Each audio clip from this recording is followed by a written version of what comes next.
धरती माता का आशीर्वाद है, ये फसल अच्छी होगी। सब भगवान पर छोड़ दो। ये पौधे बहुत अच्छे से बढ़ रहे हैं।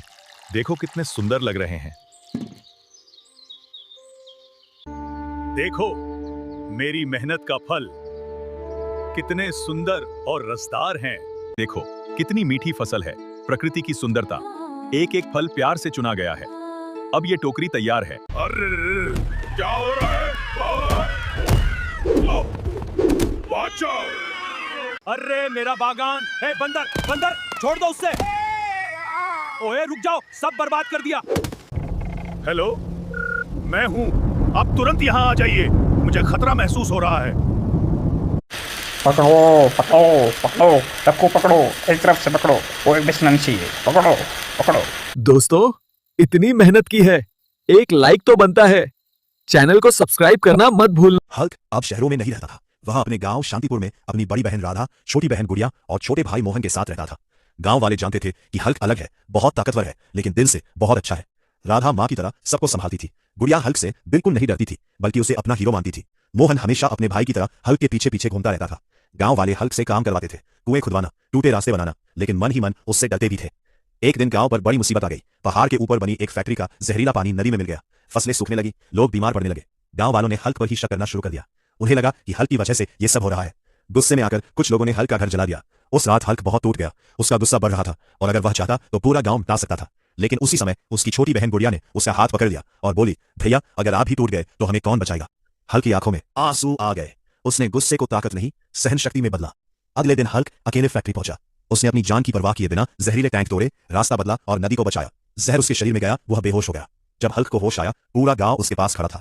सबकी आंखों में शर्म और सम्मान भी है। पहाड़ी कस्बे में एक छोटा सा रेलवे स्टेशन था, जहां दिन में बस 2 ही ट्रेनें रुकती थी। स्टेशन मास्टर हरि बाबू पिछले 30 सालों से वहीं काम कर रहे थे। उनकी जिंदगी समय की सुइयों जैसी थी, ठीक, सीधी और बिना रुके चलती हुई। लेकिन एक बात अजीब थी, हर रात ठीक 3 बजे स्टेशन की घंटी अपने आप बज जाती थी, जबकि उस वक्त कोई ट्रेन नहीं आती थी। एक रात हरि बाबू ने जाकर देखने का फैसला किया। जैसे ही घड़ी ने 3 बजाए, ठंडी हवा चली और प्लेटफॉर्म पर एक बूढ़ा मुसाफिर दिखाई दिया। उसके चेहरे पर अजीब सी शांति थी। उसने टिकट नहीं मांगा, बस मुस्कुराकर बोला, जो लोग इंतजार करना जानते हैं वही सही जगह पहुंचते हैं। इतना कहकर वो गायब हो गया। अगली सुबह हरि बाबू को एक चिट्ठी मिली, उनके बेटे की, जो सालों से नाराज होकर शहर चला गया था। उसने लिखा था कि वो वापस आ रहा है। हरि बाबू की आंखें भर आईं। अब उन्हें समझ आ गया था, कुछ मुलाकातें ट्रेनों से नहीं, समय के भरोसे होती हैं। अगर ये कहानी आपको अच्छी लगी हो तो वीडियो को लाइक करें और ऐसी ही दिल को छू लेने वाली कहानियों के लिए चैनल को सब्सक्राइब करना न भूलें। जंगल के किनारे एक इंसान रहता था।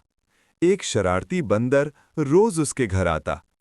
पहले दोनों डरते रहे, फिर इंसान ने बंदर को फल दिए। बंदर ने बदले में लकड़ी और पानी लाया। धीरे धीरे दोस्ती बनी। मुश्किल समय में बंदर ने इंसान को जानवरों से बचाया। इंसान ने उसे परिवार जैसा सम्मान दिया। अगर आपको ये कहानी पसंद आई हो तो वीडियो को लाइक करें, चैनल को सब्सक्राइब करें और ऐसी ही बरसात का मौसम था। खेत खलिहान हरे हो चुके थे। हल्की बारिश लगातार गिर रही थी और ठंडी हवा झोंपड़ी के आसपास घूम रही थी। बूढ़ा आदमी अपनी घास की झोंपड़ी में पूरा दिन बैठा बारिश देखता रहा। कभी खेतों को निहारता, कभी आसमान को।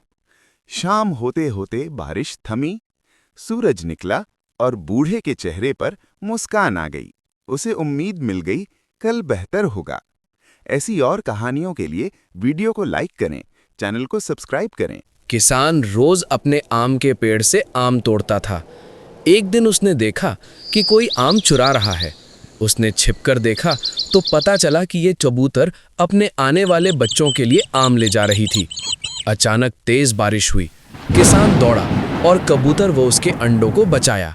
सब सुरक्षित और खुश रहे। तो दोस्तों, कहानी पसंद आए तो लाइक और सब्सक्राइब करना मत भूलना। गांव का नाम था निरसापुर।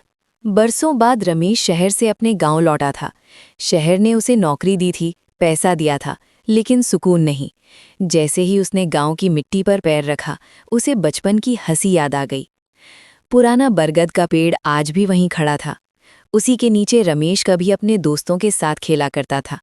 अब दोस्त शहरों में बिखर चुके थे और पेड़ अकेला खड़ा था, बिल्कुल रमेश की तरह। रमेश अपने पुराने घर पहुंचा। टूटी दीवारें, जंग लगा दरवाज़ा और आंगन में सूखी तुलसी। उसने धीरे से तुलसी को पानी दिया। तभी उसकी माँ की आवाज़ कानों में गूंज उठी, बेटा, जड़ें कभी मत भूलना।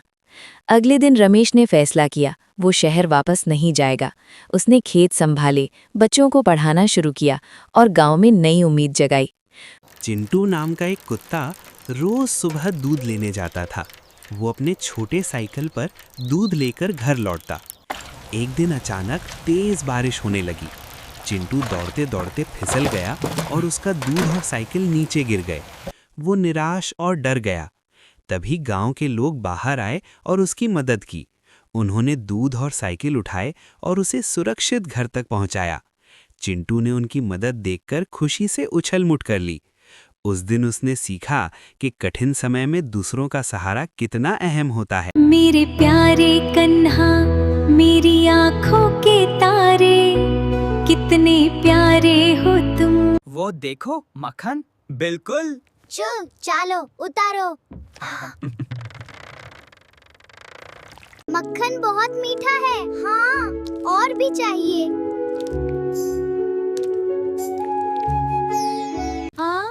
कहाँ से आया ये मक्खन? सच बताओ नटखट।